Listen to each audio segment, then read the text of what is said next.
तुलसीदास जी महाराज का विचार हो कि सभी लोग तो पुरियों में नहीं जा सकते, बहुत लोग ऐसे हैं जो एक भी पुरी का दर्शन नहीं किए होंगे, तो उनका कल्याण कैसे होगा, उनका उद्धार कैसे होगा। इसलिए गोस्वामी तुलसीदास जी महाराज ने 7 श्लोकों में वंदना की और इस मानस में 7 ही कांड भी, बाल कांड, अयोध्या कांड, अरण कांड, किष्किंधा कांड, सुंदर कांड, लंका कांड और उत्तर कांड। गोस्वामी जी ने संकेत किया कि आप पुरियों में नहीं जा सकते तो 7 पुरियां आपके घर में पहुंच सकती हैं। यदि आप रामायण रामचरितमानस को लाकर अपने घर में रख लिए तो 7 पुरियों का फल आपको घर ही में मिल जाएगा। ये 7 कांड में कौन कांड कौन सी पुरी है? तो जो बाल कांड है ये अयोध्यापुरी है। अयोध्यापुरी में भगवान राम जी का जन्म हुआ है, भगवान राम जी का लालन पालन हुआ है। 14 वर्ष तक भगवान राम जी ने बाल लीला की है, इसलिए रामायण का जो बाल कांड है ये अयोध्यापुरी है। और जो अयोध्या कांड है ये मथुरापुरी है। मथुरापुरी में क्या हुआ? मथुरापुरी में भगवान श्री कृष्ण का गोपियों से वियोग हुआ। तो यहाँ अयोध्या कांड में भगवान राम जी का श्री भरत जी से और अयोध्या वासियों से वियोग हुआ। अयोध्या, मथुरा, माया, इसमें जो अरण कांड है वो मायापुरी है। इस कांड में सब माया का ही खेल है। मायापुरी हरिद्वार को माना जाता है, अथवा कुछ विद्वानों का मत है कि जनकपुरी मायापुरी है, क्योंकि महारानी सीता जी के लिए कहा गया है, मनु और शत्रुपा ने नैमिषारण्य में जब तपस्या किया, भगवान ने दर्शन दिया तो कहा था कि हम तो पुत्र रूप में आएंगे ही, लेकिन हमारी आदि शक्ति जो है वो भी अवतार लेंगी पृथ्वी पर। आदि शक्ति जही जग उपजाया, सो अवतरी मोर यहाँ माया। इसलिए जनकपुरी को भी मायापुरी मानते हैं। तो अयोध्या, मथुरा, माया, काशी, वहां काशी है। और यहाँ अरण कांड के बाद किष्किंधा कांड है। काशीपुरी में भगवान शंकर को भगवान राम जी की प्राप्ति हुई है, तो किष्किंधा कांड में वही भगवान शंकर हनुमान जी के रूप में आए हैं। जान राम सेवा सरस समुझ करब हनुमान, पुरखा ते सेवक भय हरते भय हनुमान। तो इस कांड में हनुमान जी और भगवान राम जी का मिलन हुआ है। सुंदर कांड जो है ये कांचीपुरी है। कांचीपुरी में 2 पुरियां हैं, एक विष्णु कांची, एक शिव कांची, थोड़ी थोड़ी दूर पर है। तो सुंदर कांड में 60 दोहे हैं। 30 दोहे में श्री हनुमान जी का चरित्र है और 30 दोहे में भगवान राम जी का चरित्र है। तो जो हनुमान जी का चरित्र है वो शिव कांची है, जो राम जी का चरित्र है वो विष्णु कांची है। इस रामायण में जो लंका कांड है वो उज्जैन है। उज्जैन में भी शरीर छोड़ने पर दोबारा जन्म नहीं होता। तो यहाँ भी लंका कांड में जो राक्षस मरते हैं उन सबको मोक्ष मिलता है। महामुखिया जे पामे, ते पद गहि प्रभुपास चलामे, कहे विभीषण तिनके नामा, दे राम तिन्हु निज धामा। तो ये जो लंका कांड है ये उज्जैनपुरी है, यह भी मोक्षदायिनी है। और जो उत्तर कांड है ये क्या है? ये द्वारिकापुरी है। द्वारिकापुरी में क्या हुआ है? द्वारिकापुरी में हमारे यदुवंश शिरोमणि भगवान श्री कृष्ण राजा बने हैं। तो यहाँ उत्तरकांड में क्या हुआ? रामचरितमानस के उत्तरकांड में हमारे भगवान श्री राम जी राजा बने हैं। उनके राज्य काल की चर्चा है। राम राज्य बैठे त्रैलोका, हर्षित भये गए सब सोता। इसलिए भाई ये जो रामचरितमानस है ये कोई साधारण ग्रंथ नहीं है। जितने संसार में ग्रंथ हैं सभी ग्रंथों का सार तत्व है। छो शास्त्र सब ग्रंथन को रस। रामायण के संबंध में जो कुछ भी कहा जाए सब थोड़ा है। गोस्वामी जी ने सभी की वंदना की है, लेकिन थोड़ी थोड़ी चर्चा करते हुए विशेष रूप से हम गुरुदेव की चर्चा करेंगे। नहीं व्याख्या की जाए तो इसी श्लोक में सातों कांडों की चर्चा गोस्वामी तुलसीदास जी ने की है। वर्णानाम अर्थसंगानाम रसानाम छंदसाम अपि मंगलानाम चकर्तारो वंदे वाणी विनायको। वर्णानाम से बालकांड, अर्थसंगानाम से अयोध्या कांड, रसानाम से अरण कांड, छंद से किष्किंधा कांड, अपि से सुंदर कांड, मंगला नाम से लंका कांड और करतारों से उत्तर कांड। लेकिन इसकी इस प्रकार से व्याख्या करें तो आप लोग सीधी सीधी कथा शायद न समझें। इसलिए थोड़ी में कहा करके हम आगे बढ़ते हैं। तो यहाँ भवानी और शंकर की वंदना करते हैं। भवानी शंकरो वंदे श्रद्धा विश्वास रूपिणो याभ्याम बिना न पश्यन्ति सिद्धा स्वांतस्थमीश्वरम। वाणी विनायक की वंदना के बाद भवानी और शंकर की वंदना करते हैं। क्यों?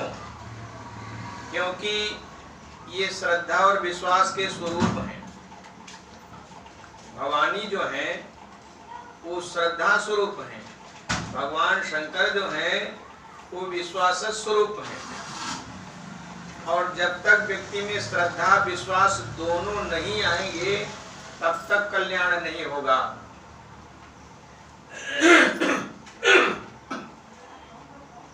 आज देखा जाता है लोगों में श्रद्धा बहुत है, बहुत श्रद्धा है, लेकिन विश्वास नहीं टिकता है। बहुतों में देखा जाता है विश्वास तो कर लेते हैं लोग, लेकिन श्रद्धा नहीं टिकती है। तो जब तक श्रद्धा और विश्वास दोनों नहीं होंगे तब तक बड़े बड़े ऋषियों के हृदय में बैठे हुए परमात्मा दृष्टिगोचर नहीं होते। याभ्याम बिना न पश्यन्ति। पश्यन्ति माने देखना होता है संस्कृत में। याभ्याम माने जिस श्रद्धा विश्वास के बिना बड़े बड़े ऋषि मुनियों के हृदय में जो भगवान विराजमान है, श्रद्धा विश्वास के बिना ना पश्यन्ति, नहीं देख पड़ते। याभ्याम बिना न पश्यन्ति। श्रद्धा और विश्वास तो दोनों होने चाहिए। अब उदाहरण के तौर पर यदि श्रद्धा है विश्वास नहीं है, भगवान का मिलना बहुत दूर है। आपने सुना होगा कोई पिता ने सीधे साधे व्यक्ति थे, भागवत की कथा हो रही थी, कथा में जाते एक दिन व्यास जी ने भगवान शंकर और सुदामा की कथा सुना दिया। कहा सुदामा बेचारे बहुत गरीब थे, उनके पास कुछ नहीं था। भगवान से जब मिलने के लिए गए तो 2 मुट्ठी चावल लेकर के गए थे। तो भगवान कृष्ण इतने दयालु हैं तो 2 मुट्ठी चावल खा करके सुदामा को तो माला माल कर दिए, 2 लोगों की संपत्ति दे दिए। तब उनको श्रद्धा हो गई कि रे हम भी क्यों न भगवान कृष्ण की उपासना करें, उनको माला माल कर देंगे। तो श्रद्धा उनमें थी, कथा सुनने के बाद श्रद्धा हो गई थी, लेकिन विश्वास नहीं था पूरा पूरा। बाजार से एक भगवान कृष्ण की मूर्ति ले आए, मट्टी की मूर्ति, और उसको अलमारी में रखे, बढ़िया बिछा उछा करके कपड़ा, और खूब पूजा करते, भोग राग लगाते, स्तुति करते, वंदन करते, पर कहते महाराज आपने सुदामा को माला माल कर दिया, हम भी गरीब हैं, कुछ दे दो, कुछ धन संपत्ति चाहिए। बहुत समय बीत गए, वर्षों बीत गया, लेकिन उनको मिला मिलाया कुछ। बहुत दुखी रहा करते थे। कोई एक दुर्गा जी के भक्त मिले, उन्होंने पूछा भक्त जी क्या बात है, आप बहुत चिंतित नजर आते हो। अरे बोले हमने कथा में सुना था कि भगवान कृष्ण बड़े दयालु हैं, सुदामा को माला माल कर दिए, इसलिए भगवान कृष्ण की मूर्ति लाकर हम पूजा करने लगे, और जो कुछ हमारे पास में धन संपत्ति था सब भोग राग में समाप्त कर दिए, मिला मिलाया उधर से कुछ नहीं। तो दुर्गा जी के भक्त बोले तुमने ठीक से निर्णय नहीं लिया। क्या कहा? भगवान कृष्ण दयालु तो जरूर हैं, लेकिन उनके पास धन संपत्ति नहीं है। आप ही अपनी मोटी बुद्धि से विचार करो, यदि उनके पास धन संपत्ति होती तो दूसरों के घर में चोरी करने क्यों जाते हैं? आपको पता है, घर घर में जाते थे भगवान कृष्ण चोरी करने के लिए, माखन मिश्री चुराते थे, फिर थोड़ा बड़े हुए तो कपड़े चुराने लगे, चीर चुराने लगे, उनके पास धन संपत्ति कहाँ? हाँ ठीक कहे, हमने भी सुना था कथा में। तो बोले तुमको धन चाहिए? हाँ। कहे अगर धन चाहिए तुम एक काम करो, तुम हमारी दुर्गा जी को ले जाओ और उनकी पूजा करो, वो देखो दुर्गा जी आपको माला माल कर देगी। अब मैं आपको सुना रहा हूं कि श्रद्धा थी लेकिन विश्वास नहीं रहा, विश्वास नहीं था, इसलिए वो दुर्गा जी की मूर्ति खरीद लाया। अब जहां भगवान को बैठाया था, भगवान को उठाकर ऊपर वाले खाने में रख दिया। अब भगवान की जगह पर दुर्गा जी बैठ गई। प्रायः ऐसा देखा जाता है, आजकल दुर्गा जी का भगवान से ज्यादा महत्व है। वैसे दुर्गा जी भी आ सकती हैं, कोई विरोध नहीं है, लेकिन पहले हम देखा करते थे कि रामलीला मैदान बना हुआ रहता था। आपके यहाँ भी शायद तो रामलीला होता है कि नहीं होता है? हम बहुत छोटे थे तब यहाँ आए थे। तो जहाँ पर रामलीला हुआ करता था वहाँ पर दुर्गा जी आ गई। रामलीला बंद हो गई, अब दुर्गा जी की पूजा हो रही है। इधर पूरब में बहुत होता है, हमारी अयोध्या में भी तो जगह जगह चौराहे, हर चौराहे पर होने लगा। तो दुर्गा जी की भी उपासना हमारे यहाँ होती है। उसने क्या किया, भगवान के स्थान पर दुर्गा जी को बैठा दिया, भगवान को ऊपर वाले खाने में रख दिया। अब दुर्गा जी की उपासना होने लगी है, माता जी कृपा कर दो, धन संपत्ति नहीं है, कुछ धन दे दो। एक दिन बैठा था, धूप बत्ती लगा करके दुर्गा जी की प्रार्थना कर रहा था, और देखा तो धुआं ऊपर को जा रहा था, जहाँ भगवान बैठे थे भगवान की नाक में धुआं लग रहा था। भगवान को देखकर बड़ा नाराज हुआ। अच्छा देना देना कुछ नहीं, हमारी दुर्गा जी की धूप बत्ती का धुआं उठा करते हैं। और रुई लेकर के आया, लकड़ी से भगवान की नाक में ठूस दिया, और ज्यों रुई ठूसा तो भगवान प्रकट हो गए। बोले बेटा वरदान मांगो, क्या चाहते हो? तो उसने कहा वरदान तो हम पीछे को मांगेंगे, पहले ये बताओ सबसे बड़ी पूजा आपकी यही है? आपके नाक में कोई रुई ठूस दे आप प्रसन्न हो जाते हो? भगवान ने कहा पूजा तो बड़ी नहीं है, लेकिन विश्वास आपको हो गया। अभी तक विश्वास नहीं था कि हम भगवान हैं, आज विश्वास हुआ कि हम तुम्हारी दुर्गा देवी के धूप बत्ती का धुआं जूठा कर रहे हैं, इसलिए भगवान है। तो विश्वास आया, हम प्रकट हो गए। इसलिए गोस्वामी जी कहते हैं भवानी शंकरो बंदे श्रद्धा विश्वास रूपिणो। क्यों भवानी शंकर की वंदना करते हैं? कि लोग हमारे रामचरितमानस पर श्रद्धा रखें और विश्वास भी कर लें, क्योंकि ये दोनों श्रद्धा और विश्वास के स्वरूप हैं। अब भगवान शंकर को कितना विश्वास है आप अनुमान करिए।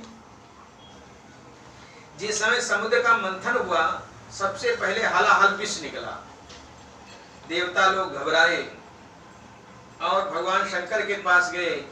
बोले महाराज हम देव हैं, आप महादेव हैं, इसलिए पहला प्रसाद आप स्वीकार करें। भगवान शंकर आए, उस हलाहल विष को रामाय राम भद्राय रामचंद्राय कहकर पी गए। तब तक याद पड़ा कि हृदय में भगवान राम विराजमान है, तो यही कंठ पर रोक दिया। तब से उनका नाम पड़ गया नीलकंठ। अब देवता लोग चारों तरफ से घेर रखे थे, महाराज इतना भयंकर विष आप कैसे पचाए, कैसे पचाए।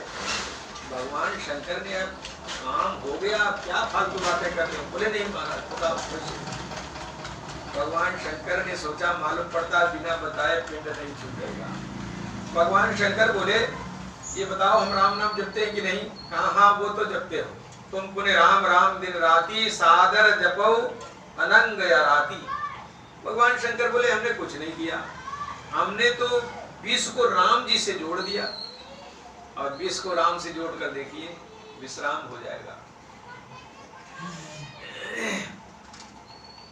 इसलिए श्री हनुमान जी महाराज ने हनुमान नाटक में जो वंदना की है वो किसी देवी देवता की वंदना नहीं है, केवल भगवान के नाम की वंदना है। कल्याणानां निधानम कलिमल मथनम पावनम पावनानां पाथेयन यन मोक्षो सपद परिपाद प्राप्तये प्रस्थितस्त विश्राम स्थानमेकम कविवर वचसाम जीवनम सज्जनानां बीजम धर्म द्रुमस् प्रभुत भवताम भूतये राम नाम। ऐसा विश्वास होना चाहिए महाराज। अंगद जी महाराज रावण की सभा में गए और माता सीता को दांव पर लगा करके अपना पांव रोक दिए। अति कोप स्वरूप पांव सभा सब लंक सशंकित शोर मचा, तमके घननाद से वीर पचार के हार साचर सेन पचा।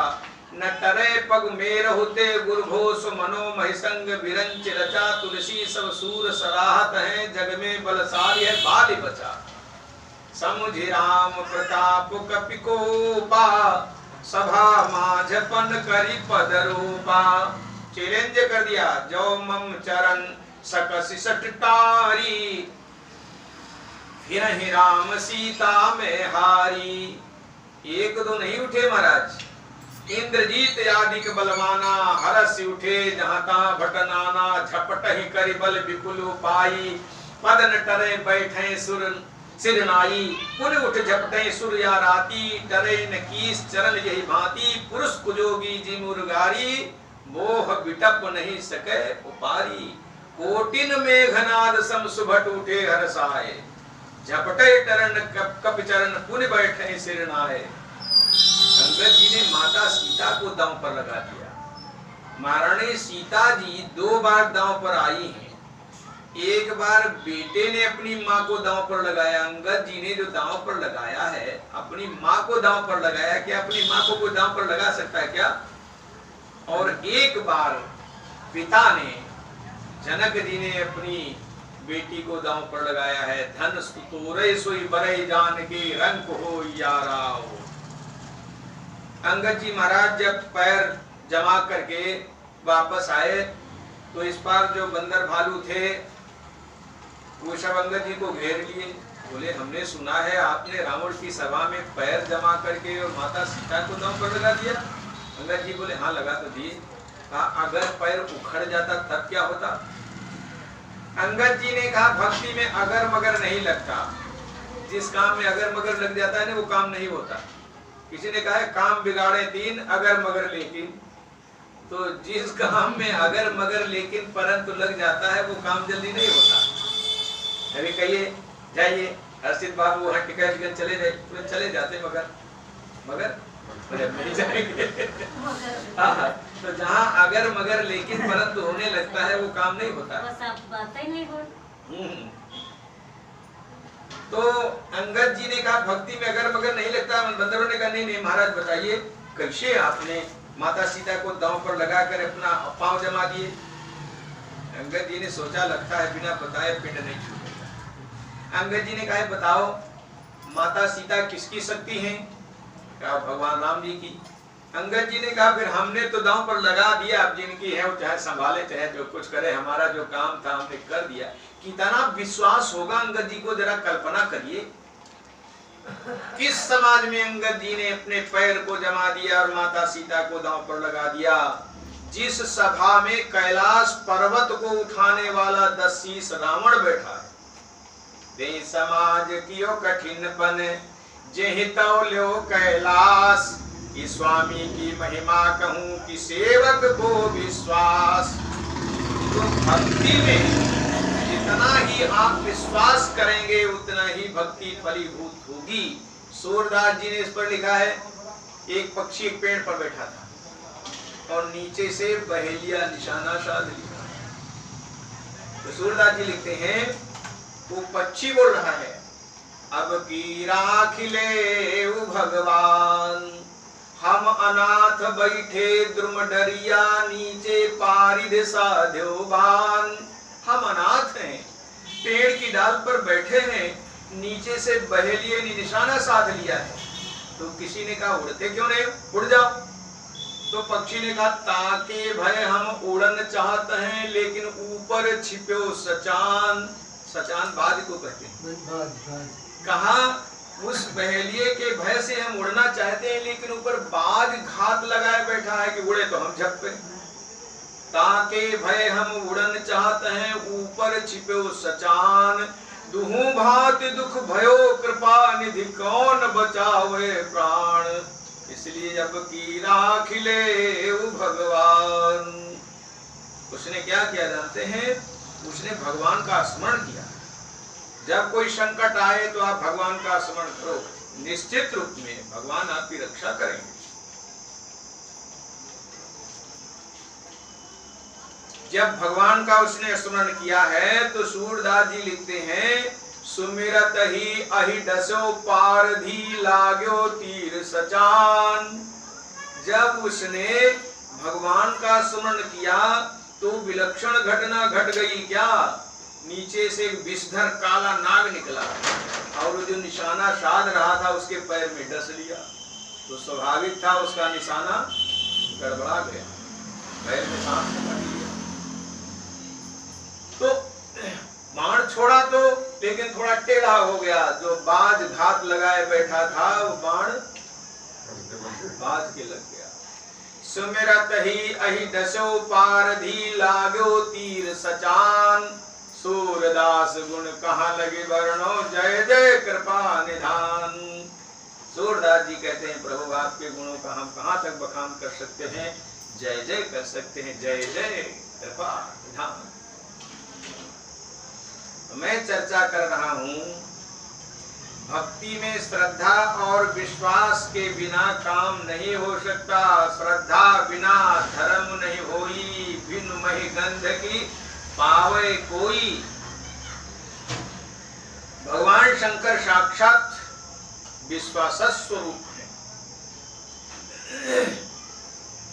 विश्वास पर तो बहुत सारा साहित्य है, बहुत सी चर्चा की जा सकती है, लेकिन वक्तव्य का कलेवर न बढ़ जाए इसलिए हम अपनी बात को आगे बढ़ाते हैं। भवानी शंकरो वंदे श्रद्धा विश्वास रूपिणो, याभ्याम बिना न पश्यन्ते श्रद्धा स्वांतस्तमीश्वरम। इसकी बात बड़ी विलक्षण वंदना गोस्वामी तुलसीदास जी महाराज कहते हैं, वंदे बोधमयम नित्यम गुरुम शंकरम, यमाश्रुतो हि वक्रोऽपि चंद्रः सर्वत्र वंद्यते। वाणी विनायक की वंदना, भवानी शंकर की वंदना, इसके बाद गुरु की वंदना।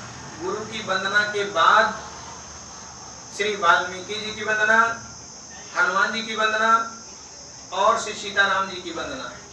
चार की वंदना पहले, चार की वंदना पीछे और बीच में गुरु की वंदना है। क्यों? क्योंकि गुरु जी को दुभाषिया रूप में रखा है। कहीं कहीं देखा जाता, आप लोग तो पूजा नहीं करते होंगे, नहीं जानते होंगे, मंदिरों में जो पूजा होती है तो कहीं कहीं मंदिरों में प्रधान देवता की पूजा बीच में होती है और कहीं प्रधान देवता की पूजा सभी पार्षदों की पूजा के बाद होती है।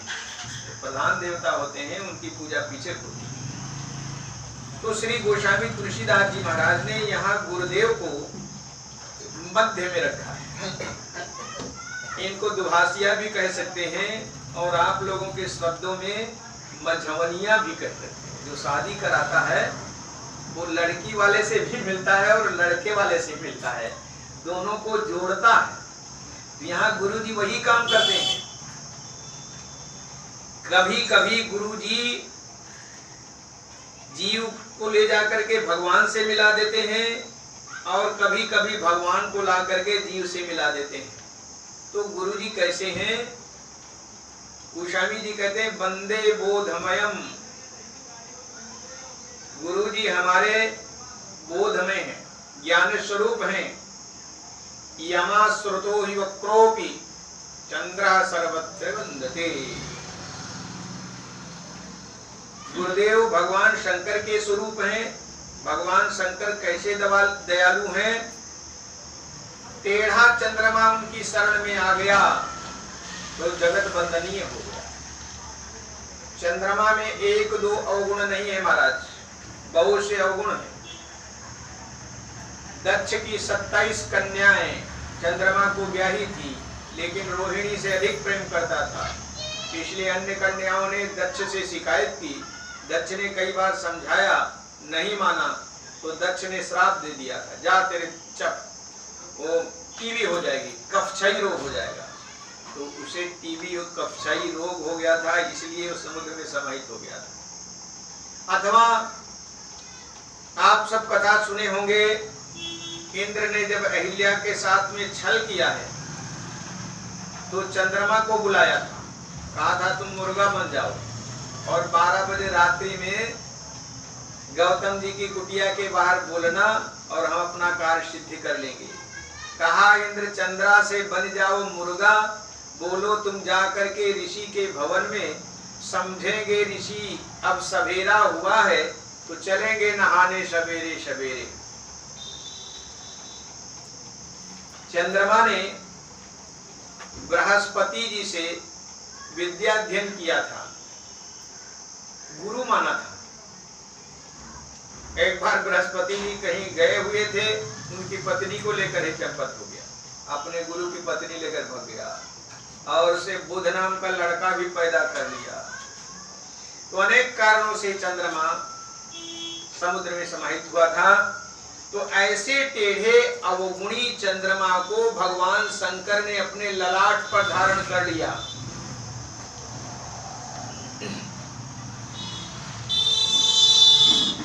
जब हम भगवान शंकर को वंदन करेंगे तो चंद्रमा का भी वंदन हो जाएगा।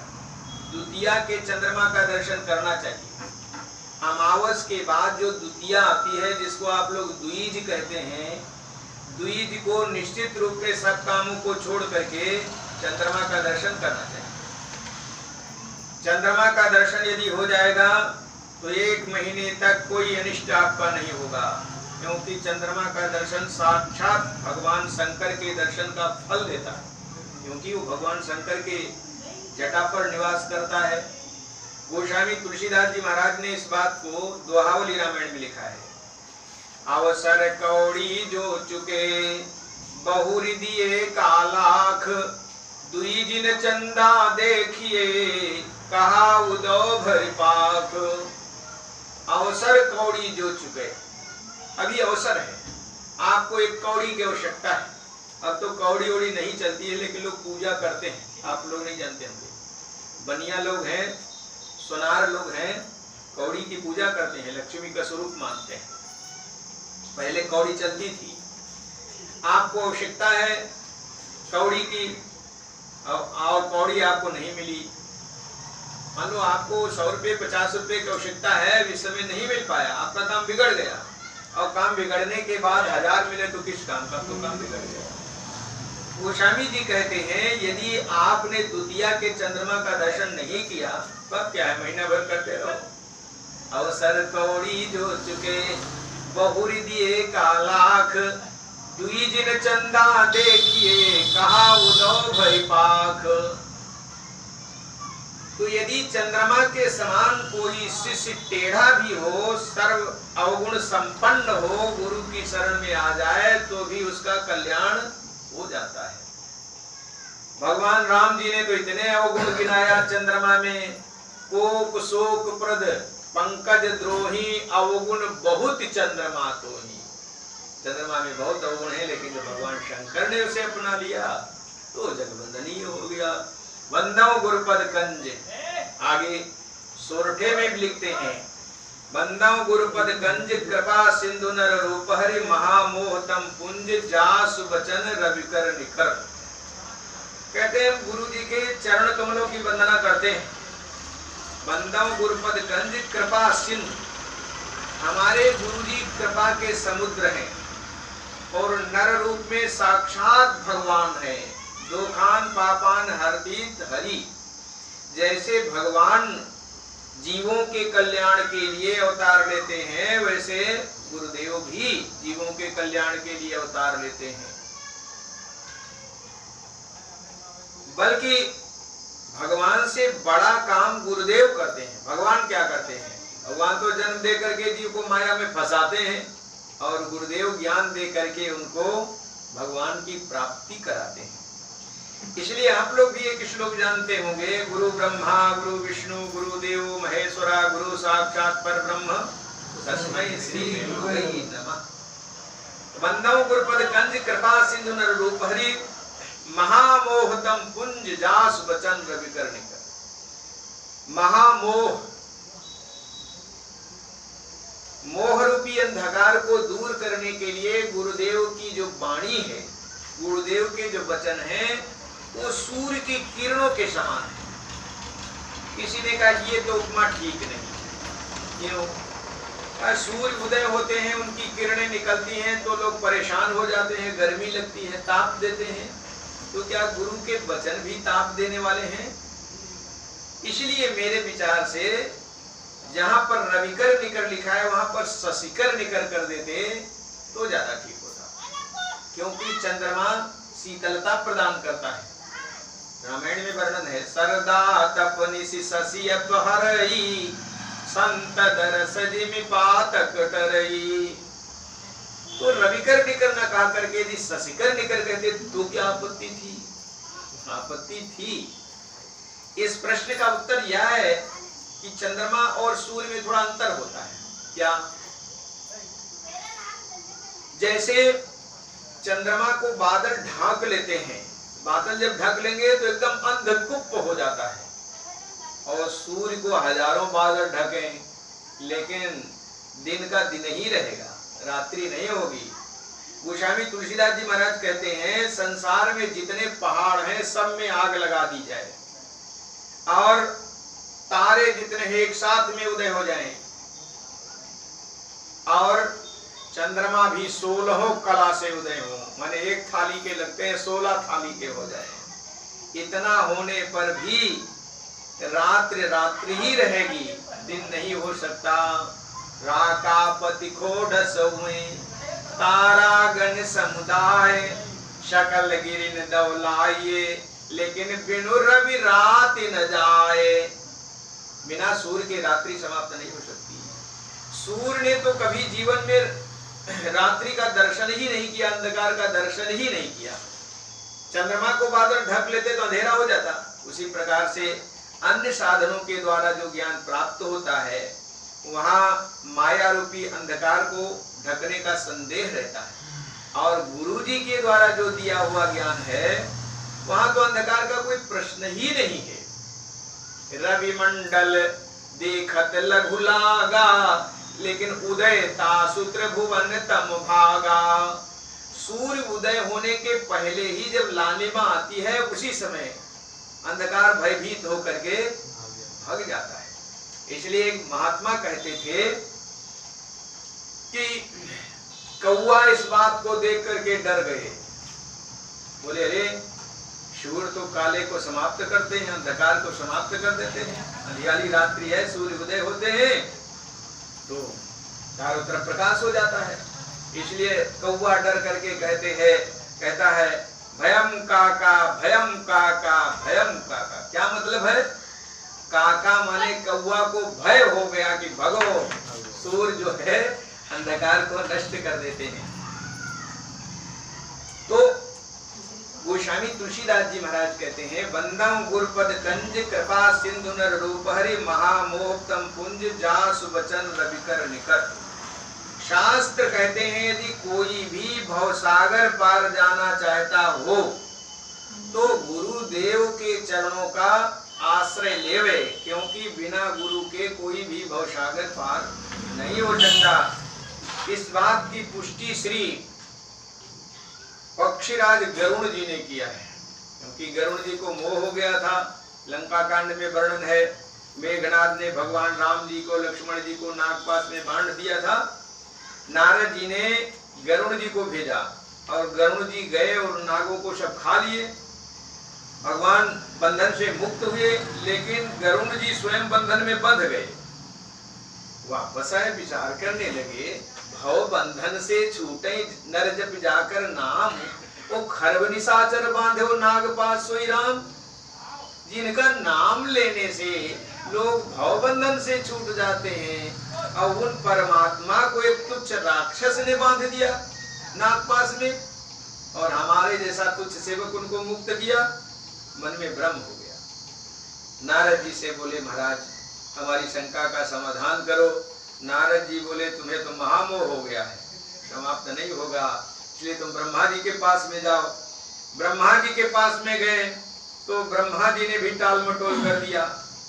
कहा, भाई हमारे पास सत्संग का टाइम नहीं रहता है, भगवान शंकर दिन रात सत्संग करते रहते हैं, तुम उनके पास में जाओ। पक्षीराज गरुण भगवान शंकर के पास में गए। भगवान शंकर जा रहे थे, अलकापुरी रास्ते में मिले और अपना संदेश सुनाए, तो भगवान शंकर भी टाल मटोल कर दिए। बोले, मिलो गरुण मार्ग मोही, कवन भात समझाओ तोही, तबै होय सब संशय भंगा, जब बहुकाल करिए सत्संगा। इसलिए तुम एक काम करो, गिर सुमेर उत्तर दिश नीला, तहरा काग हुसुंड सुशीला, राम भगत पथ परम प्रवीणा, ज्ञानी गुण ग्रह बहुकालीना। आप नीलाचल पर्वत पर जाओ, वहां पर आपको काग भुसुंडी मिलेंगे। वो निरंतर राम कथा कहते रहते हैं, उनका दिन भर कोई काम ही नहीं रहता। क्या करते हैं?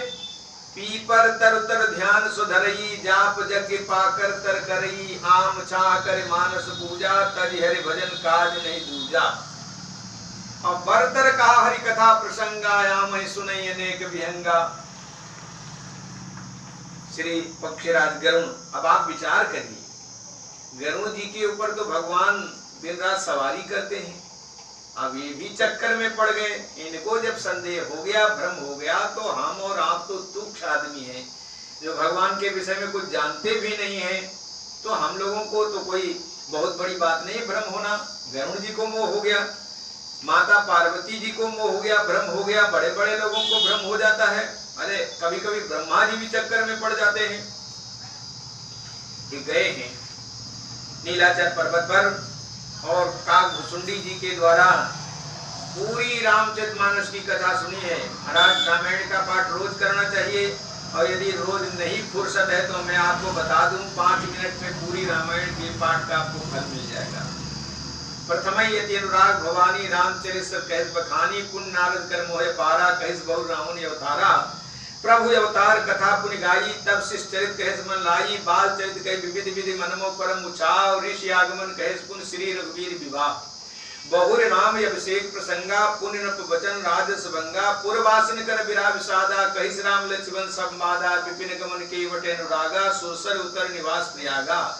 वाल्मीकि प्रभु मिलन बखाना, चित्रकूट जब बसे भगवाना, सचिवा गमन नगर नप मरना, भरता गमन प्रेम बहु वर्णा, कर पितुक्रिया संगपुर वासी, भरत गए जहाँ पर सुख राशि, पुण्य रघुपति बहुविध समझाए, लय पादुका योधपुर आए। भरत रहन सुरपत सुर करनी, प्रभु अरवत्र भेंट गुर वर्णी, कहि विराध बद जय विधि, देह तजी सरभंग, वरण सुतीसन प्रीति पुन प्रभगस संग, कहि दंडक बन पावन ताई, गीध मैत्री पुन ते गाई, पुन प्रभु पंचवटी कृत भाषा, भंगी सकल मुनि कृत आशा, पुन लक्ष्मण उपदेश अनुपा, सूप नखादिम कीन कुरूपा, खर दूषण बद बहुर बखाना, जीव समरम दसानन जाना, 10 कंधर मारीच बद कही, जहि विद भई सो सब देहि कही, पुन माया सीता कर हरना। संपूर्ण रामायण का पाठ आपको 5 मिनट लगेगा। अंत में कहा, कथा समस्त भुसुंड बखानी, जो मैं तुम सन कही भवानी। ये संपूर्ण कथा जब सुनाया, तब श्री गरुण जी इस बात को स्वीकार करते हैं। तो कहते हैं, गुरु बिनु भव निधि तरय न कोई, जो विरंचि शंकर सम होई, और इस बात की चर्चा बाबा रघुनाथ दास उपनाम राम स्नेही जी ने भी अपने सुप्रख्यात ग्रंथ रत्न विश्राम सागर में किया है। ब्रह्मा विष्णु महेश ते जो यदि की होए जाए, गुरु बिन भव निधि ना तरिय कहत वेद सदाए। ब्रह्मा विष्णु महेश की बराबरी कोई कर लेवे और फिर भी गुरु जी से संबंध नहीं जोड़े तो फिर भगवत प्राप्ति नहीं हो सकती है। अरे एक साधारण छोटी सी बात आपको सुना देता हूं। एक बकरी चराने वाला व्यक्ति बकरी चराने ले गया जंगल में। तो बकरियां चारों तरफ घूम घूम करके चर रही थी। एक बकरी बहुत दूर निकल गई, ये फल खाए वो पत्ती खाए वो घास खाए, वो खाते खाते बहुत दूर निकल गई। शाम हो गई, यही टाइम हो गया। इस टाइम में तो कोई काम ही नहीं करना चाहिए। हमारा सूर्य डूबते समय कोई काम नहीं करना चाहिए। इस समय यदि भोजन करोगे तो आपके भयंकर बीमारी हो जाएगी। इस समय यदि आप सोओगे तो आपकी आयु कम हो जाएगी। इस समय यदि पढ़ोगे तो आपकी विद्या व्यर्थ हो जाएगी। ये समय जिस समय आप जो सत्संग सुन रहे हैं, इस समय कोई काम नहीं करना चाहिए। मैथुन करोगे तो राक्षस पैदा हो जाएगा। इसलिए सब काम छोड़ करके सर्वम त्यक्त्वा हरिम भजेत, भगवान का भजन करना चाहिए, सत्संग करना चाहिए। तो यही टाइम था, सूर्यास्त हो रहे थे, अंधेरा हो रहा था। सारी बकरियां सब वापस आई।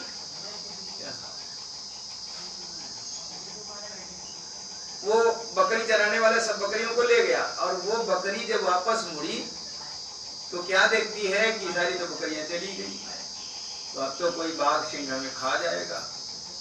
तो एक चौराहे पर वो कुछ सोच करके बैठ गई। थोड़ी देर में भेड़िया आया। भेड़ा, वाह भोजन मिल गया, अब तो तुम्हें खाएंगे। तो बकरी ने देखा वहां सिंह के पैर का पंजा बना हुआ था। तो बकरी बोली खा लो, हम तो आपको भोजन नहीं है, खा लो, लेकिन देख लो ये किसके पैर का पंजा बना है। सिंह जंगल का राजा होता है। सिंह महाराज हमको यहाँ बैठा गए हैं और बोले हैं बैठो, हम अभी आएंगे तो खाएंगे, हम सिंह का भोजन है, आपको खाना है तो खाओ। यदि सिंह को पता लग गया तो तुम्हारी लंबी खबर लेंगे। तो वो भेड़िया डर गया, कहने लगा देवी ये मत कह देना कि भेड़िया डांटता फटकारता रहा, कुछ मत कहना, जाओ हम तुमको छोड़ देते हैं। भेड़िया चला गया। इसी प्रकार से और भी जानवर आए, लकड़बग्घा आया, वो सब आए और वो बकरी दिखाती रही कि देखो सिंह महाराज हमको बैठा गए हैं और अगर इधर उधर करोगे उनको समाचार मिलेगा तो तुम्हारी लंबी खबर लेंगे। तो वो सब निवेदन किए, बोले ये मत बताना कि वहां दिखा रहे थे, डांट रहे थे। अच्छा, अंत में बड़ी देर में सिंह आया। सिंह बकरी को देख करके बड़ा प्रसन्न हुआ। वाह, बना बनाया भोजन मिल गया, अभी खाता हूं तुमको। तो बकरी हाथ जोड़ने लगी, बोली महाराज हम तो आपकी प्रजा हैं, आप तो जंगल के राजा हैं, महाराजा हैं हमारे, आप जब चाहो तो खा लो, आपका तो हम भोजन है, लेकिन हमारी बात सुन लो तब खाओ। क्या बात करोगी? कहा महाराज देखो आपके पैर का चिन्ह बना था, उसका आश्रय लेकर के हम अभी तक बच गए। क्या? भेड़िया आया तो हमने देखा, हमने दिखाया, कहा देखो महाराज बैठा गए, आपको खाना है खा लो। और भी जो जीव जंतु हिंसक आए सबको हमने यही कहा, देखो सिंह महाराज हमको बैठा करके गए हैं। तो सब लोगों ने हमें छोड़ दिया। आप तो महाराज हैं, हम आपकी प्रजा हैं, आपकी जब इच्छा हो तो खा सकते हो। तो सिंह बहुत प्रसन्न हो गया। अच्छा, हमारे पैर की चिन्ह के आश्रित होकर के तुम बची रही, तो जाओ हम तुमको क्षमा करते हैं, तुम्हें नहीं खाएंगे, लेकिन भाई हम छोड़ देंगे तो और जानवर खा जाएंगे तुमको। तो भाई राजा का क्या कर्तव्य होता है? गीता में भगवान कहते हैं योग क्षेम वहाम्य हम। तो इसकी रक्षा कैसे होगी? हम छोड़ देंगे लेकिन दूसरे जानवर खा जाएंगे। तो उस सिंह ने हाथी को बुलाया डांट करके, दादा। हाथी आया, इसके सामने बैठो। बकरी के सामने हाथी बैठ गया। और सिंह ने बकरी से कहा तुम इसकी पीठ पर बैठो, और हाथी से कहा जाओ इसके गंतव्य स्थान तक भेज आओ, जहाँ जाना चाहती वहां भेज आओ। और हाँ देखो इसको रास्ते में कहीं भूख प्यास लगे तो खिलाते पिलाते जाना। तब सिंह के डर से हाथी बेचारा बकरी को पीठ पर बैठाया और मस्ती में जा रही है, और कभी कभी हाथी को डांटती है, बेवकूफ हाथी, ये डाल जरा नीचे कर, ये फल खाऊंगी। कभी पानी पीना होता है कह रुक मैं पानी पीऊंगी। तो किसी ने कहा देखो ये होता है क्या, अब बकरी की क्या औकात है भाई, बड़ो गए ते होत बड़ ज्यों बावन को दंड, श्री हरि के संग सो गयो अखिल लोक ब्राह्मंड, संगत की जय बढ़न की बढ़त बढ़त बढ़ी जाए, अजया गज मस्तक चढ़ी वो तो मन माने फल खाए। ये हम आपको उदाहरण दे रहे हैं, जैसे वो बकरी गुरुदेव के चरणों के आश्रित होकर के बच गई, तो वैसे यदि आप भी किसी महापुरुष किसी के चरण आश्रित आप ग्रहण करेंगे तो निश्चित रूप में आपके ऊपर भगवान की कृपा होगी, रक्षा होगी। आप ये कोई प्रश्न करें कि महाराज गुरु का इतना बड़ा महत्व आप बता रहे हैं, तो हम गुरु किसको बनाएं, है कि नहीं? क्योंकि गलिन गिलिन गुरु आप चेला कंठी लेओ, मरो जियो अपने भाग से हमका रुपया देओ। तो गुरु किसको बनाया जाए ये समस्या है। कहीं कहीं देहातों में देखते, शहरों में भी देखते हैं कि लोग पुरोहित को ही अपना गुरु बना लेते हैं, ब्राह्मण को अपना गुरु बना लेते हैं। तो ब्राह्मण और पुरोहित को भी गुरु बनाना चाहिए, लेकिन कहाँ बनाना चाहिए? जैसे आपका मुंडन संस्कार है, आपका जनेऊ संस्कार है, वहां पुरोहित को ब्राह्मण को गुरु बनाइए। विवाह में आता है तो जैसा वो पुरोहित बताएगा वैसे नहीं करोगे, आपको क्या मालूम है? तीर्थ में भी ब्राह्मण और पुरोहित को गुरु बनाना चाहिए, यज्ञ में भी ब्राह्मण और पुरोहित को गुरु बनाना चाहिए। लेकिन भाई भगवान से नाता जोड़ने के लिए कोई विरक्त महापुरुष को ही गुरु बनाना चाहिए। तो गुरु कैसा होना चाहिए? किसी ने कहा जो बहुत पढ़ा लिखा होगा, बहुत बड़ा विद्वान होगा, खूब प्रवचन करता होगा, हम उसी को गुरु बनाएंगे। तो शास्त्रकार कहते हैं जो लच्छेदार बातें करता हो उसको गुरु मत बनाना, नहीं तो वेद पुराणों के लटके में आपको फंसा देगा। वो कहेगा वहां वेद में वो लिखा, पुराण में वो लिखा, रामायण में ऐसा लिखा है, भागवत में ऐसा लिखा है, तो विचार को उसकी पाही कुत्ता मरिगा आवाजाही। तो गुरु किसको बनाया जाए ये समस्या है, क्योंकि महात्माओं में भी एक मत नहीं है, अनेकों मतपतांग हैं, अनेकों संप्रदाय हैं। आप लोग तो संप्रदाय भी नहीं जानते होंगे, संप्रदाय किसको कहते हैं? सबके संप्रदाय अलग अलग हैं। सब लोग चैलेंज करते हैं, हम बड़े हमारे पास आओ, चेला बनो हमारे पास आओ। अब गुरु किसको बनाया जाए भैया, समझा कि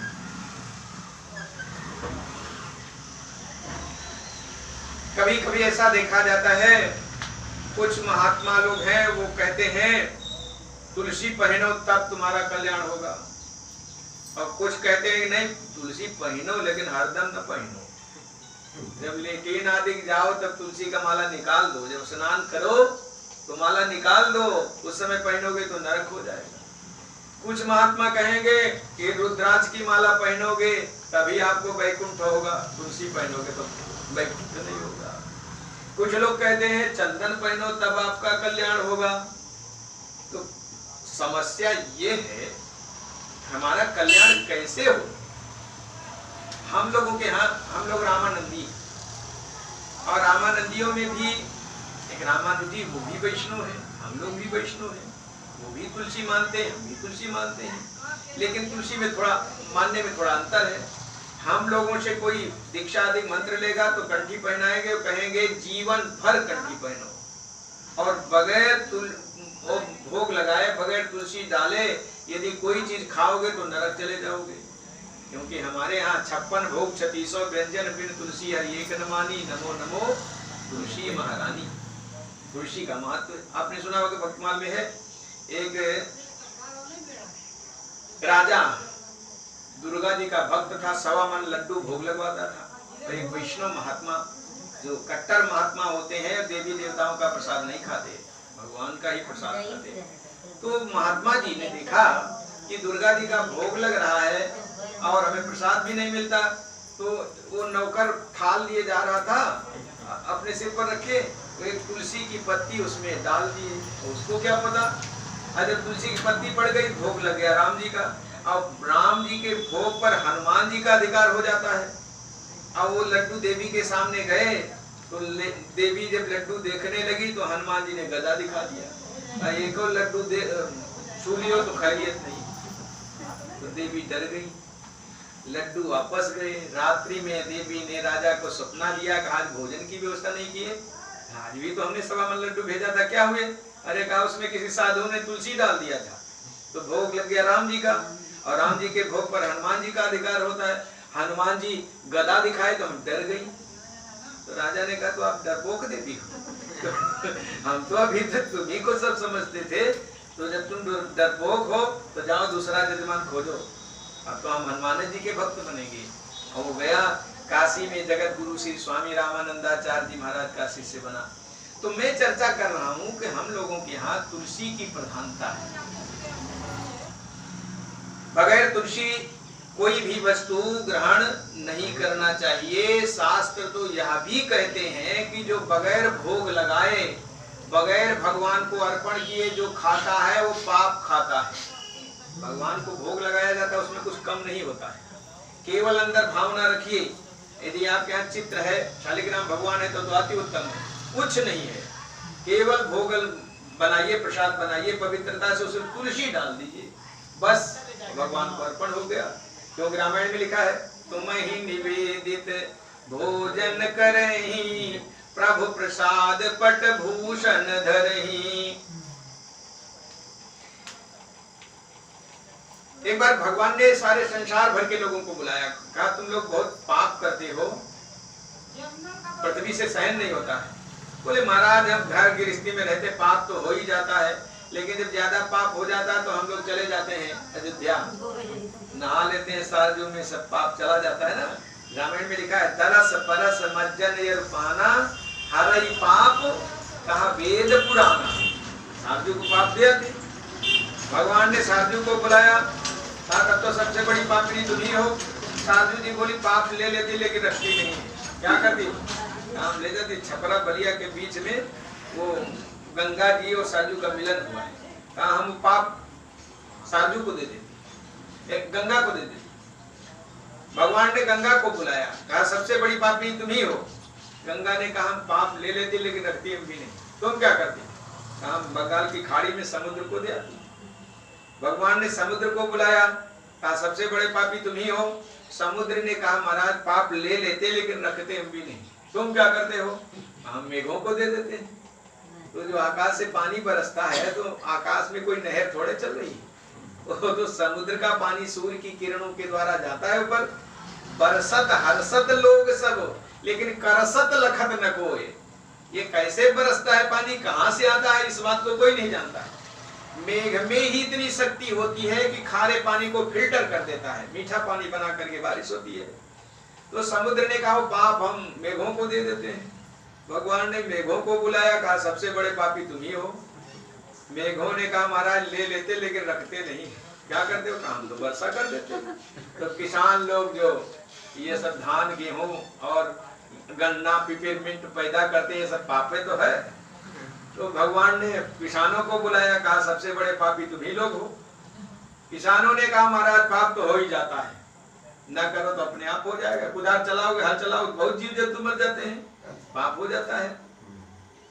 लेकिन जब हम फसल तैयार करते हैं तो पहले थोड़ा जो है साधु महात्माओं के लिए निकाल देते हैं। महात्मा लोग आते हैं फसल पर, ले जाते हैं, मांग ले जाते हैं गेहूं चावल, तो वो पाप ही तो है।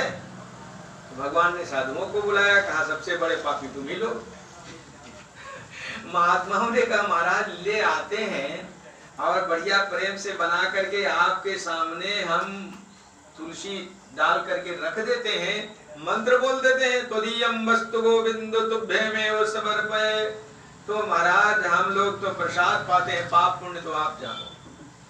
इसलिए हम लोगों के यहाँ तो सब प्रसाद हो जाता है, चावल प्रसाद, रोटी प्रसाद, साग प्रसाद, सब प्रसाद हो जाता है। तो जो लोग बगैर भोग लगाए खाते हैं वो पाप खाते हैं। तो आइए अपनी बात पर मैं आपके सामने चर्चा कर रहा था। हमारे यहाँ हम लोगों के यहाँ तुलसी की प्रधानता है, कोई रुद्राक्ष को मानता है, और वेद पुराणों में भी झगड़ा है महाराज। किसी वेद में कुछ, किसी वेद में कुछ, किसी पुराण में कुछ, किसी में कुछ, उसमें भी एक मत नहीं है। छमत विमत ना पुराण मत एक मत नेत नेत नेत नेत निगम करत, बहुमत सुनी बहु पंथ पुराण ने जहां तहां झगड़ो सो। कौन निर्णय करेगा? गुरु कहो राम भजननी को मोहि लगत राज डगरो सो। गुरु जी ने कहा बच्चा ये वेद पुराणों के पचड़े में मत पड़ो, तुम राम नाम जपो तुम्हारा कल्याण हो जाएगा। गोस्वामी जी कहते हैं हमें तो राज डगर लग रहा है। राजमार्ग होता है ना, चले जाइए प्रधानमंत्री के पास सीधे, कोई नहीं रोक टोक करेगा, वही लगत राज डगरोश हो। तो भाई शास्त्र कहते हैं गुरु किसको बनाया जाए, किसको बनाना चाहिए। बहुत लोग डरते हैं क्योंकि गुरु चेला को बहुत परेशान कर देते हैं। कहीं जाते हैं कि हम तो घीए में आटा भिगाएंगे भाई। इसलिए मैं गया था कि हमारे गुरु आते हैं, उनके साथ 4-6 महात्मा रहते हैं और घी में ही आटा भिगाते हैं। तो इतनी महंगाई में महाराज इतना घी से कहाँ से लाओ हम, इसलिए गुरु जी को हम बुलाते ही नहीं।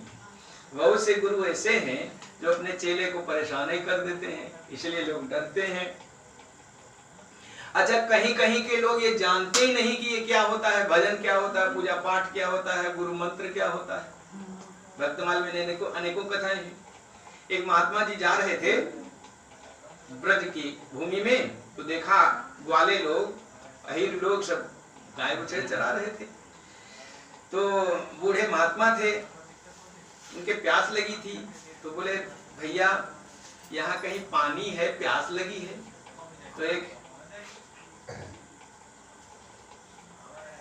भक्त आए, इनके जैसे हर्षित जैसे आए, बोले लाओ बाबा हम पानी ले आते हैं, कमंडल हमको दे दो।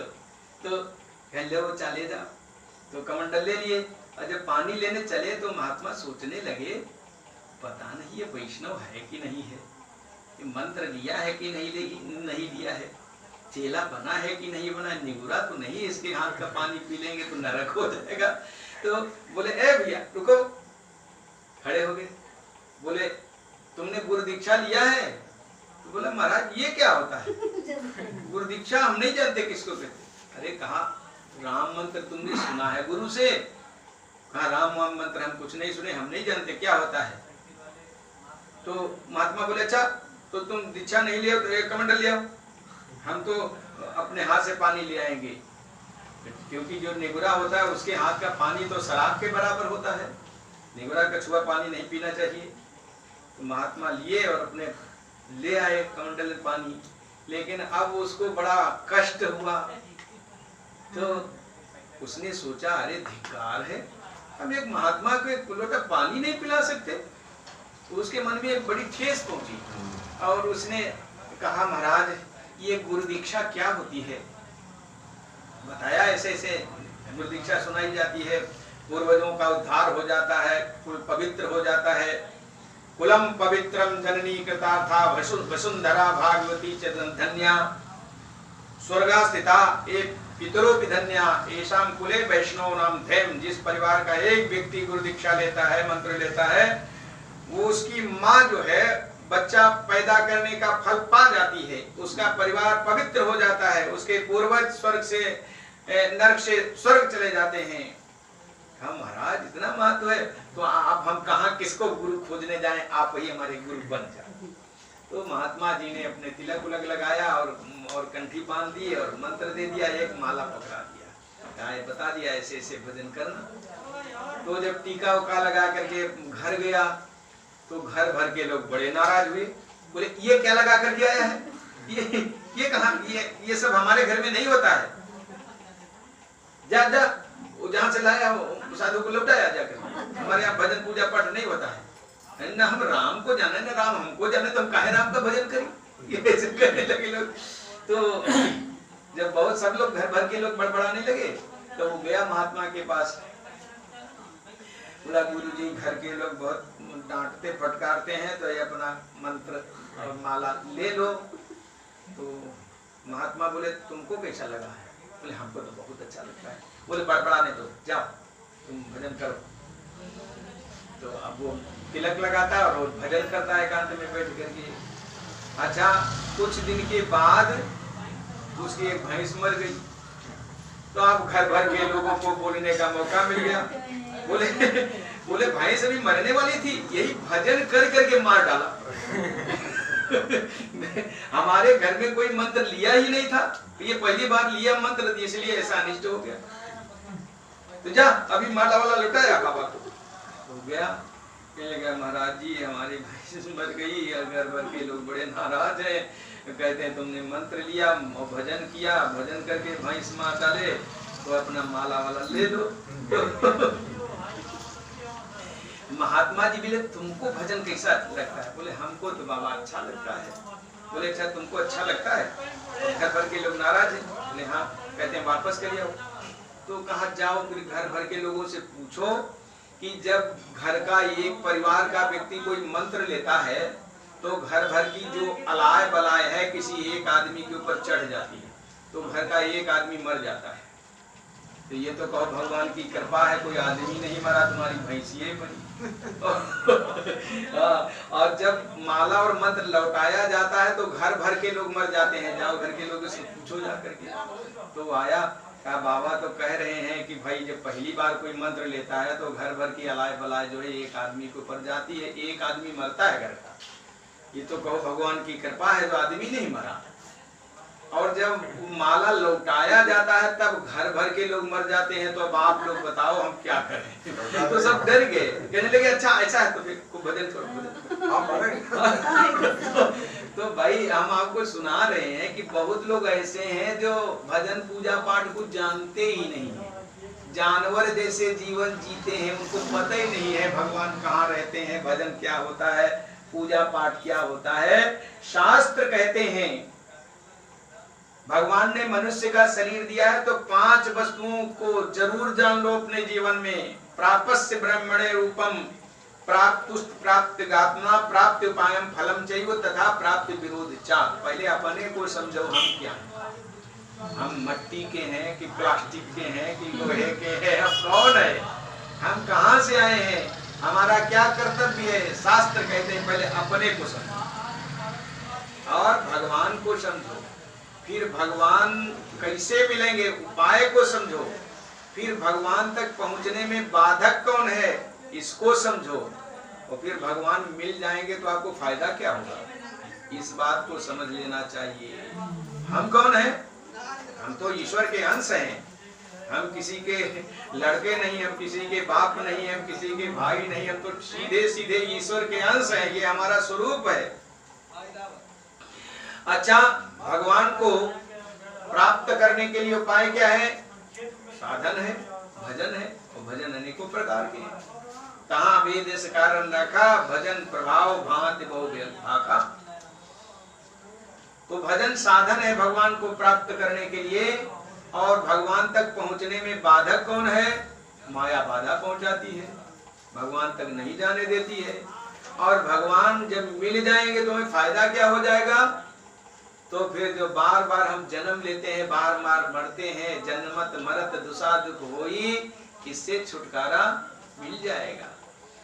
इसे अर्थ पंचक कहते हैं। जीवन में 5 वस्तुओं के अर्थ को समझ लीजिए, इसको जो नहीं जानता वो आदमी नहीं, जानवर, जानवर से भी गया बीता है।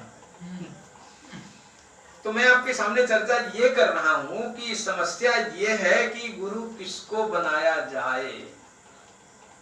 बहुत लोग यही नहीं जानते हैं कि ऐसा करना चाहिए। तो शास्त्रकार कहते हैं सा गुरु मेवा व्यगिच्छेद समत प्राण श्रोत्रियम ब्रह्मनिष्ठ। गुरु पढ़ा लिखा चाहे कम हो, लेकिन भगवान से जुड़ा हुआ हो, भजन करता हो। ऐसा नहीं दूसरों को उपदेश ही देता हो, अपने भजन कभी नहीं करता। बहुत लोग ऐसे हैं जो मंच पर बैठ करके उपदेश तो खूब करेंगे, लेकिन उनके साथ में रह करके देखो, कभी एक उनके पास माला है नहीं तो माला क्या फेरेंगे, भजन पूजा पाठ क्या करेंगे, वो तो बकता है, बक दिए। तो भाई हम यदि आपको उपदेश करते हैं तो हम भी वैसा करें, तब हमारा उपदेश काम करेगा। तो गुरु को थोड़ा पढ़ा लिखा भी होना चाहिए, कुछ ज्ञान भी होना चाहिए। यदि कुछ भी ज्ञान नहीं है तो आजकल का पढ़ा समाज आया, गुरु जी से कुछ प्रश्न कर दिया, 2-4 प्रश्न किया, और गुरु जी तो कुछ जानते नहीं होता, उठा चाप है तो कहेगा अरे ये तो हम फंस गए, गुरु को तो कुछ ज्ञान ही नहीं है, चलो दूसरा गुरु करो। लोग कहते हैं जब लोग गुरु ने मिले ना साचा, तब लग गुरु करो 10 पांचा। जब लग गुरु मिले ना साचा, तब लग गुरु करो 10 पांचा। इसलिए गुरु को थोड़ा पढ़ा लिखा भी होना चाहिए। वर्तमान में एक चर्चा है, एक महात्मा का आश्रम था और एक सज्जन के घर में झगड़ा हुआ था। प्रायः जब झगड़ा होता है तो लोग धमकी देते हैं, हम तो साधु बन जाएंगे, साधु बन जाएंगे साधु बनने की धमकी देते हैं। और ऐसा होता भी है, जब घर में हुआ खटपट तो चल बाबा के मठ पर। अब बाबा ने काटी चोटी, दी खाने को रोटी, और बाबा बताए काम तो बच्चा रमते राम। तो गए, बोले महाराज जी अब हमने देख लिया संसार में कोई किसी का नहीं है, इसलिए आप हमें चेला बना लो, हम यहीं रहेंगे, आश्रम में भजन करेंगे। तो महात्मा थोड़ा मजाकिया थे, बोले बताओ तुम गुरु बनने आए हो कि चेला? क्या मतलब, आप गुरु बनोगे कि चेला? क्या महाराज अलग अलग व्यवस्था है? बोले हाँ। आप गुरु बनेंगे तब क्या करना पड़ेगा, चेला बनेंगे तब क्या करना पड़ेगा? तो महात्मा ने कहा जब चेला बनोगे तो यहाँ आश्रम में झाड़ू लगाना पड़ेगा, गोबर फेंकना पड़ेगा, बर्तन मांजना पड़ेगा, माने सारा काम आपको करना पड़ेगा। कहा जब गुरु बनेंगे तब? गुरु बनोगे तखत पर बढ़िया गद्दा बिछा दिया जाएगा और चादर बिछा दी जाएगी, पीछे मसनद लगा दिया जाएगा, बैठिए आराम से चेलों को उपदेश करिए। तो उसने कहा गुरुजी अब चेला बनने में तो बड़ा खटपट है, मैं गुरु बना दूं। तो हम लोगों को क्या तुरंत गुरु बना देते, अपने समान बना देते हैं। किसी ने कहा संत कैसे होते हैं, तो कहा जैसे पारस। तो किसी ने कहा पारस की उपमा संत से देना ठीक नहीं, क्योंकि पारस में और संत में अंतर होता है। पारस और संत में बड़ो अंतरो जान, वह लोहा सोना करे लेकिन ये करे आप समान। पारस जो है पत्थर होता है, उसको लोहे में छुआ दो तो लोहे को सोना बना देगा, लेकिन वो पारस पत्थर लोहे को पारस नहीं बना सकता है। और साधु महात्मा तुरंत अपने समान बना दिए। क्या अभी कोई आवे हमारे सामने, अपने जैसा टीका लगा दे, कंठी बांध दे, अपने जैसे कपड़े पहना ले, बगल में बैठा देंगे। अब कोई आएगा हमारे पैर छुएगा तो चेला के नहीं छुएगा क्या है? अभी हर्षित बाबू को है, अभी अपने जैसे कपड़ा पहनाने बाकी है, अभी यहाँ बैठा देंगे, जो आएगा हमारे पैर छुएगा तो इनके भी पैर छुएगा। तो संत महात्मा लोग तुरंत अपने समान बना लेते हैं, देर नहीं लगता है, फट से अपने समान बनाते हैं। पारस और संत में बड़ो अंतरो जान। तो महात्मा जी ने क्या किया, उनको दीक्षा तिलक लगाई, पंच संस्कार किया, दीक्षा किया, दीक्षा दी और बढ़िया तखत पर बैठा दिया और बोले देखो बोलना नहीं, चुपचाप रहना, बोलना नहीं किसी से। अब कोई विद्वान है कि अज्ञानी है, जब तक बोलेगा नहीं तब तक तो पता नहीं चलेगा। वो बैठे रहते थे। अब शिष्य लोग हमें घेर करके बैठे, गुरुजी बताइए कैसे कल्याण होगा, कैसे भजन करें, कैसे पूजा पाठ करें, कैसे क्या करें। तो गुरुजी एक चुप हजार चुप, कुछ बोलते ही नहीं। अच्छा वो गुरुजी वो थे जिनके यहाँ भेड़ी बकरी पाली जाती है। वो एक जाति होती है, क्या कहते हैं, गडरिया। हाँ गडरिया पाले कहते हैं, उस जाति के वो थे। इसी तरह आश्रम था और इसी तरह से जैसे आपके सामने रोड है, सामने से रोड था, अब वो गुरु जी बैठे थे जो नए गुरु बने थे, सामने से भेड़ियों का झुंड निकला, तो वो भेड़ियों को, बकरियों को बुलाने के लिए एक शब्द बोलते हैं, क्या बोले? तर। बस इतना कर चुप हो गए। तो वो शिष्य लोग बोले महाराज जी हम इसका अर्थ नहीं समझे, क्या अर्थ है बताइए महाराज जी, कृपा करके बताइए इसका क्या अर्थ है। फिर चुप, कुछ बोलते ही नहीं। तो वो सब शिष्य लोग पुराने महात्मा के पास गए, बोले महाराज जी ये जो नए गुरु जी हुए हैं ये तो कुछ बोलते ही नहीं, आज बोले तो एक ही शब्द बोले और हम लोग उसका अर्थ ही नहीं समझे। बोले क्या बोले? कहा उन्होंने कहा तर। तो वो पढ़े लिखे समझदार थे, तो उन्होंने कहा देखो भाई भक्तमाल में लिखा है बोला सो मरा, ज्यादा बोलना ठीक नहीं होता है महाराज। और संत लोग तो थोड़े में समझा देते हैं, थोड़े ही में सब कहा बुझाई, सुनो तात मन मत चितलाई, आप समझे चाहे न समझे। उन्होंने इतनी बढ़िया आपको बात बताई और आप समझ नहीं पाए तो उनकी क्या गलती है? बोले महाराज आप ही बताइए तर का अर्थ क्या है?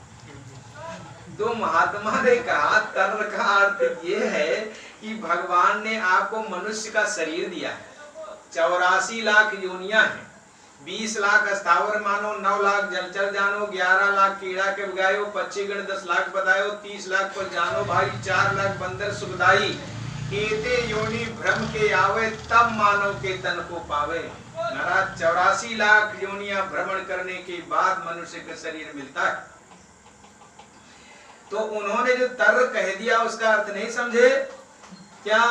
कहा उन्होंने ये संकेत किया है इस मनुष्य शरीर से ऐसा भजन करो, क्योंकि ये साधन धाम मोक्ष कर द्वारा, पाए न जय परलोक संवारा, सो परत्र दुख पावई, सिर धुन धुन पछताए, काल ही कर्म ईश्वर ही मिथ्या दोष लगाए, यही तन कर फल विषय न भाई, स्वर्गो स्वल्प अंत दुखदाई। कहा उन्होंने कहा है कि शरीर से ऐसा भजन करो कि संसार सागर से तर जाइए। देखो कितना बढ़िया उन्होंने समझा दिया।